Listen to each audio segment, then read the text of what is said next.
A couple of days ago I read an article or news that some company invented an edible blockchain, and I thought, wow, finally we solved world hunger. We did a bit of blockchain. Then I read it again and it was editable, so I'm just facepalmed. The question is, how do we hinder random suits of patenting random stuff in this space and hindering the innovation that is happening by the whole fact of this thing being open source?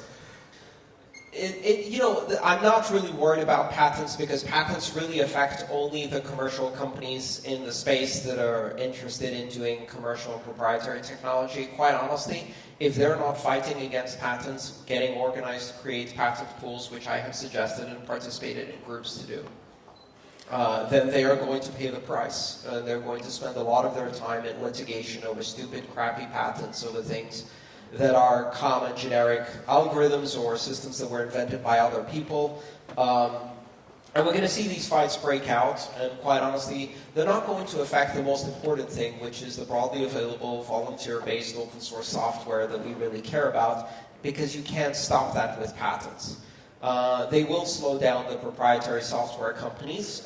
They live in a world they built, and they're not actually doing enough to fight these parasitic patents companies. And I think you're going to see that problem. As for patenting an editable blockchain,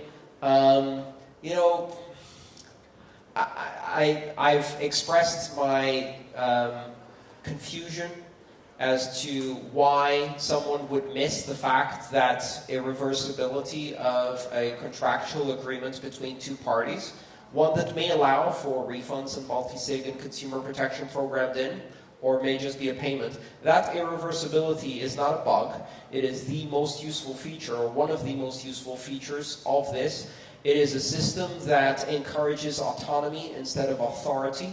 It dodges the fundamental question of if you have authority to change and edit the blockchain. Editable blockchain is nice. It's passive voice, isn't it?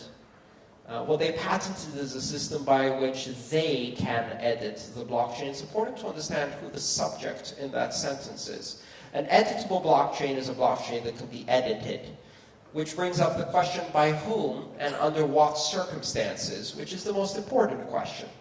An editable blockchain that can be edited by a committee, an institutional authority, a hierarchy, a government agency, whatever, is really not a useful construct. We already have those. Again, I refer you to SQL databases with digital signatures. We already have institutional money. We already have authoritarian systems. We already have systems of authority and control and censorship.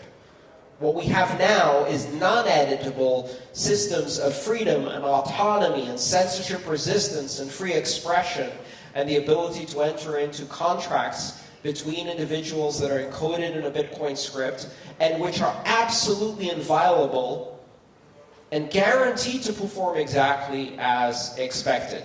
At least in the Bitcoin system with its constraints, that is a promise that is very, very strong. And that strong promise is not a bug. It's one of the most interesting features. So I expect the next patent they're going to file is for the open-air convertible submarine with a drop-down soft top.